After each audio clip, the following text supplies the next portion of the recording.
E aí galera, aqui é o Liquid e esse é o canal de Hopper. No vídeo de hoje eu vou falar sobre como eu aprendi a programar. Esse vídeo foi inspirado na pergunta de um inscrito, perguntando dicas de como começar a programar. Como essa pergunta ela aparece com uma certa frequência, então eu vou fazer um videozinho para amarrar todos os meus pontos a respeito disso. Eu comecei a programar no MSX, um computador desenvolvido pela Microsoft, fabricado pela NEC, com foco em múltiplos mercados, para ser um concorrente do PC, com preço mais acessível. E o grande diferencial dele é que ele já vinha com o interpretador BASIC na ROM do computador. Então era um computador que era só ligar e programar. Um diferencial do MSX também é que você ligava ele na televisão. Isso barateava bastante a montagem do seu PC, do seu computador, né? Porque uma TV todo mundo tinha em casa, agora o monitor de computador realmente com uma resolução melhorzinha, tá? Era uma coisa bem mais cara. Junto com o MSX, né? Que como ele já vinha com Basic, ele vinha com alguns livros para te ensinar a programar. Eram pequenos manuais de 70, 80 páginas, ensinando o básico. O que é uma variável, como se atribui uma variável, o que é um loop, o GoTo, como é que funciona o GoTo. E com pequenos programas bem simples mesmo, tipo como desenhar um quadrado vermelho na tela, esse tipo de coisa. Então eu comecei aí. Só que tem uma questão que é interessante aí. É tudo programação procedural, o pessoal chama. Programação procedural, ela não contém aquelas abstrações clássicas de objetos. Ele executa um comando por vez, numa listagem, e ele vai executando uma linha por vez e segue os fluxos, né? Se tiver um if, ele vai seguir o fluxo do if. Se tiver um goto, ele vai seguir o fluxo do goto. E você não tem aquelas abstrações de objetos, herança, polimorfismo, aquelas coisas todas. É tudo muito simples, na verdade. O máximo que a gente tem ali de sofisticação são funções, que eu sinceramente não me lembro se tem isso no Basic ou não. Vou até olhar aqui. Basic. Eu acho que não tinha. Ah, tinha sim. Não, ele tinha função sim. É que função foi uma coisa que eu fui dominar quando eu fui aprender C, que foi a minha segunda linguagem de programação que eu aprendi. Então, não sou exatamente um bom exemplo para ser seguido no século XXI. Hoje em dia é mais interessante começar pelo menos aí com linguagem orientada a objetos, esse tipo de coisa. Não que programação procedural seja algo de todo ruim. Na verdade ele não é. É que o código ele tende a ser um pouco mais macarrônico. E quando o código começa a ficar muito grande, muito complexo, ele fica muito difícil de ler. E principalmente se você usa GoTools, porque o GoTo no Basic, por exemplo, do MSX, ele pula para a linha, né? Então você tem que sempre se ligar que o seu GoTo está pulando para a linha certa. Você tem que se preocupar com esse tipo de coisa, né? E o código fica meio macarrônico mesmo. Você até consegue desenvolver algoritmos mais complexos usando o GoTo, mas a tendência é ficar o código. É muito difícil, primeiro, reaproveitar código, e segundo, entender o código que você escreveu depois de algum tempo. Tá? Esse, inclusive, era um dos meus maiores desafios. Que às vezes eu escrevia um programa, eu ficava meses, na hora que eu voltava e eu voltava com uma nova carga, porque eu tinha aprendido coisas novas, era mais fácil e rápido eu reescrever tudo do que ler e entender o código que eu tinha feito antes. Então, assim, não recomendo você aprender Basic. A segunda linguagem de programação que eu aprendi foi C, muito em virtude por causa da faculdade, onde eu fiz as matérias de Introdução à Ciência da Computação, algoritmos, estrutura de dados, todas elas usando a linguagem C, e eu também usei muito pouco, mas muito pouco de C e um pouquinho de aplicado a laboratório de física. Eu fiz laboratório de física experimental 1 e 2. E eu usava a linguagem C para ajudar ali nas minhas computações, tabulação de coisas e tal. Mas tinha uma linguagem chamada Fortran também, que o pessoal lá costumava usar, mas era uma linguagem que eu não aprendi, eu não cheguei a aprender ela. Eu tive contato, peguei alguns programas Fortran na mão, tive que lidar com esses programas, mas na prática mexi muito pouco Fortran. Uma outra linguagem que eu aprendi foi Octave, justamente por causa dessa questão de programação científica e tal. Eu aprendi um pouco de Octave, enfim, todas as linguagens mais ou menos, linguagens um pouco mais acadêmicas, digamos assim, eu tive que aprender também. É a realidade no mundo de TI comercial? Não é, mas foi por onde eu comecei. E eu peguei alguns certos vícios. O pessoal costuma dizer muito que cientista tem um código, geralmente um código muito mal escrito, né? Eu não digo que é um código mal escrito, eu digo que é um código que funciona. Ele não é um código geralmente voltado pelo próprio valor do código, entende? Por exemplo, se eu escrevo um código Python ou Ruby que monta um site, um sistema, alguma coisa assim, e eu ofereço como serviço aquele sistema, eu tenho que otimizar o meu acesso a esse código, otimizar a facilidade para melhorar esse código. Então eu sempre tenho que voltar nesse código para quê? Para tornar o sistema melhor, mais estável e mais fácil de ler e entender, porque senão o código apodrece. E quando o código apodrece, você joga fora. Para garantir que o código não apodreça, então você sempre tem que ir lá, refatorar, reescrever, escrever melhor, aquela coisa toda. Então a forma do código ela é tão importante quanto todo o resto. No caso de código científico, geralmente não é. Geralmente o código científico, que foi o que eu programei durante muitos anos, é um código mais voltado para resultado. Resultado literalmente falando, sabe? Eu quero resolver, sei lá, um super sistema algébrico bizarro e aí eu quero resolver isso usando computação numérica. Eu quero resolver isso com cálculo numérico. Eu quero resolver isso com programação. Eu quero que eu quero que o computador resolva essas contas complexas para mim. Eu não quero ter que resolver elas à mão. E geralmente esse código é um acessório, é uma ferramenta que você usa lá no máximo um número pequeno de vezes. Você dificilmente volta nesse mesmo código depois. É só para você escrever um relatório, é só para você fazer um tratamento de dados, ou preparar esses dados, ou filtrar esses dados. Então são códigos geralmente mais simples mesmo, na sua forma, e não são códigos que geralmente você vai compartilhar esses códigos com outras pessoas, e não é um código que você vai voltar daqui a 2, 3 anos e vai. Não é o caso, tá? Então você acostuma a escrever um código que ele não é tão bom quando visto do ponto de vista do mercado. Isso me gerou uma série de problemas, porque eu cheguei a sofrer bullying. Porque, assim, como eu comecei no mundo procedural, e eu não tive por que aprender Java, Ruby, essas coisas todas, mais no começo, fui levando a linguagem procedural adiante. Então, quando eu aprendi PHP de forma procedural. Eu não tentava colocar linguagem orientada a objetos, aqueles recursos de orientação a objetos no PHP. O PHP até tinha alguma coisa, mas eu nem tentava. O JavaScript eu também escrevia de forma procedural ou de forma funcional, né? Nunca com orientação a objetos e tal. Então esse foi um choque que eu tive quando eu caí no mercado TI, onde o foco no código é muito mais importante do que geralmente na computação científica, né? Onde realmente o código é só para tratar um monte de dados e esse não é o seu ganha-pão. O seu ganha-pão é o seu relatório, o seu ganha-pão é a informação que você extraiu dos dados, né? Não é a ferramenta é o meio, a linguagem é o meio, ela não é o fim do negócio, né? Diferente de um plugin WordPress, por exemplo, onde aquele código, de certa forma, ele é o valor que você está entregando, né? E você precisa entregar ele direitinho, bem escrito, fácil de ler e entender, e que outras pessoas tenham acesso também. Eu só fui. Outra coisa também, eu aprendi Python muito rápido, muito cedo. Eu acho que o meu primeiro programa em Python eu escrevi em 2004. Também de forma procedural, sempre ou automatizando coisas, por exemplo, JavaScript, né? Onde é uma coisa atrás da outra, chama um comando atrás do outro. E aí eu só fui mexer um pouco de Python com orientação a objetos, mas não muito, porque não era tão necessário. Foi quando lançaram o Django.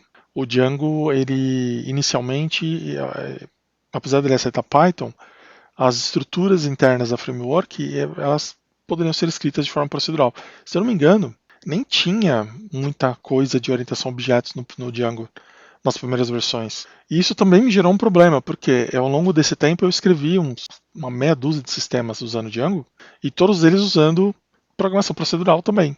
Que eu acho que o Django nem tinha muito suporte à orientação a objetos, né? O pessoal fazia ali umas coisas aqui e ali para ficar mais bonito, mas no geral não tinha não. Trace-based views, esse tipo de coisa não tinha.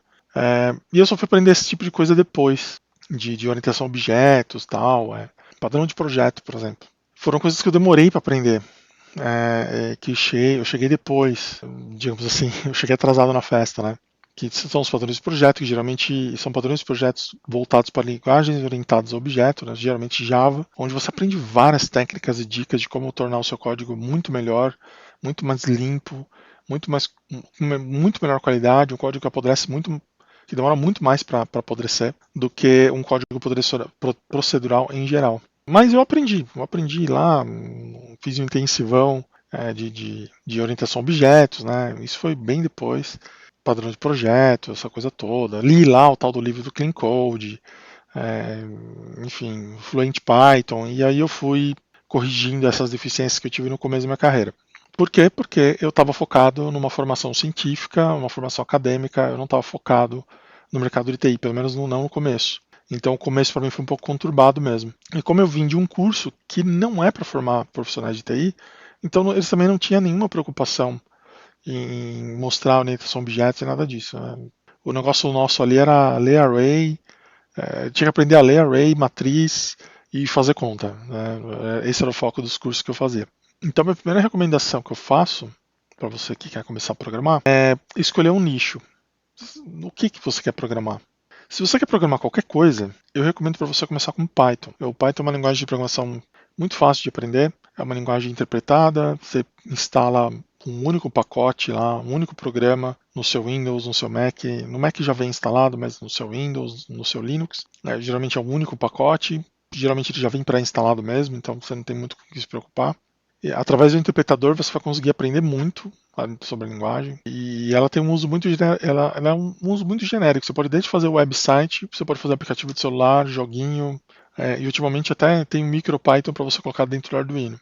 Não preciso nem falar que Python hoje em dia é a linguagem de programação mais popular que existe, porque ela está sendo amplamente usada em duas áreas que estão muito alta no mercado atualmente, né? Um mercado que está muito em alta, que é o mercado do Big Data e o mercado da inteligência artificial, onde a maior parte das ferramentas e frameworks elas ou são feitas em Python ou elas são compatíveis com Python também. É a linguagem de programação que eu escolheria no momento. Mas existem outros nichos onde você pode atuar também como programador. Por exemplo, você pode querer desenvolver para microcontroladores. Sei lá, caso você esteja se formando num curso de engenharia da computação, engenharia elétrica, alguma coisa, você vai querer programar para microcontroladores. E a linguagem de programação que você usa para isso normalmente é a linguagem C. Linguagem C, eu recomendo livros, tá? Você tem bons livros no mercado. O Deitel, eu acho que a Bíblia, eu acho que é o livro mais completo que tem. Não tem muito. Mas você não precisa de um livro de 1000 páginas para aprender C. Você consegue aprender C com muito menos páginas, desde que você tenha uma boa formação em ciência da computação. O que eu quero dizer com isso? A linguagem C, diferente da linguagem Python, ela exige que você conheça alguns aspectos de funcionamento do computador. Você tem que saber, por exemplo, como é que funciona a memória do seu computador, como é que ela é alocada, como é que você libera. Isso é muito importante, porque se você não entende como o computador funciona, o seu programa não vai funcionar tão bem. E você vai bater cabeça em problemas que você não teria se você tivesse estudado um pouco antes como o computador funciona. Tá? Sendo bem por cima mesmo. No Python não, Python já abstrai boa parte do computador, então você não precisa se preocupar com essas coisas todas. Só que no microcontrolador, geralmente, você não tem muito espaço disponível para colocar um interpretador Python. Às vezes você tem um espaço muito pequeno mesmo, no nível de kilobytes ou 2 megabytes, 4 megabytes, geralmente é muito pouco. Enquanto você consegue colocar binários nesse espaço com uma certa tranquilidade, o interpretador Python mais o programa às vezes não cabe, né? Então é interessante você saber aprender linguagem C caso você queira programar para sistemas embarcados e coisas do gênero. Se você quer se especializar na área de jogos, por exemplo, a minha recomendação são duas recomendações. A linguagem C++, que ela é muito usada na indústria, e o C Sharp. Por que o C++ e o C Sharp? O C++ porque praticamente todas as engines de games que tem no mercado, todas elas sem exceção, tem algum tipo de suporte à linguagem C++, porque ela é uma linguagem de programação que ela tem uma performance muito boa e por ela ser orientada a objetos, você consegue ter um código um pouco mais legível do que usando a linguagem C pura, por exemplo. É legível e que você consegue manter melhor, você consegue escrever códigos maiores, mais complexos, sem grandes dificuldades. A Unreal Engine, por exemplo, usa o C++. Eu acho que a Unreal é a maior, ou a segunda maior dessas engines mais populares. Também tem o Unity. O Unity aceita JavaScript e aceita C Sharp como linguagem de programação de jogos, né? O C Sharp é muito parecido com Java, então se você aprendeu um, provavelmente você aprendeu o outro de tabela. Só muda o ecossistema, as ferramentas que você usa.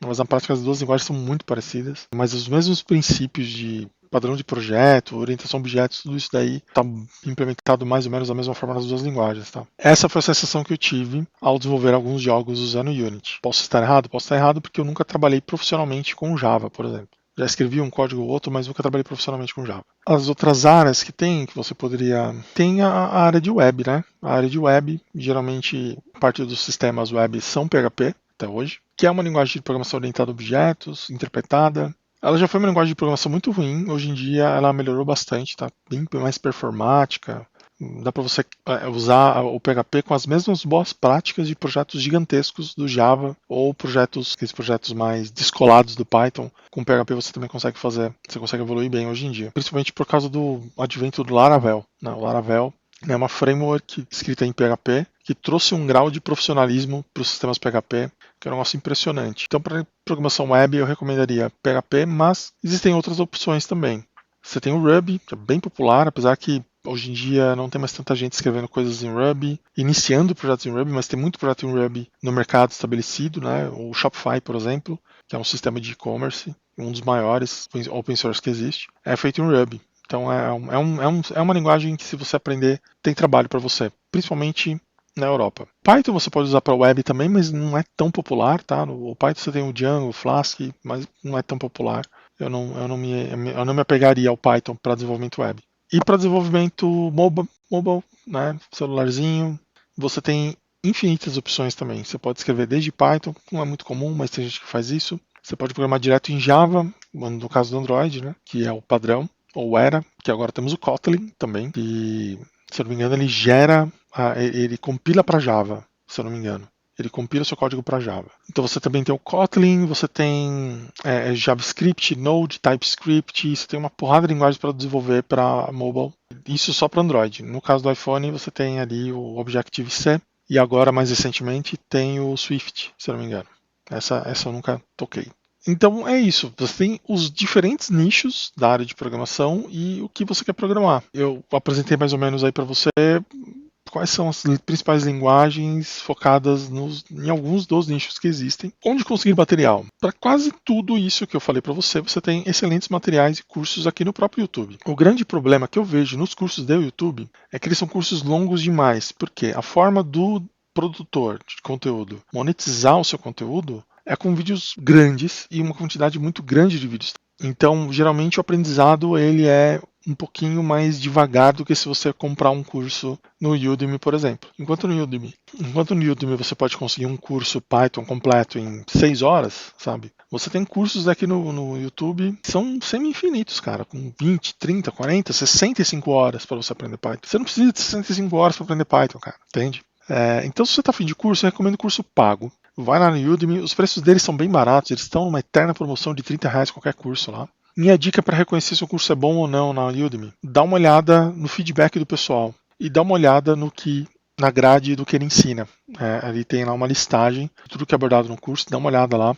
Geralmente tem algumas aulas livres que você pode assistir antes de comprar o curso. Dá para você ter uma ideia da didática do professor, essa coisa toda. Eu daria atenção principalmente para cursos que envolvem criação de projetos, tá? Por quê?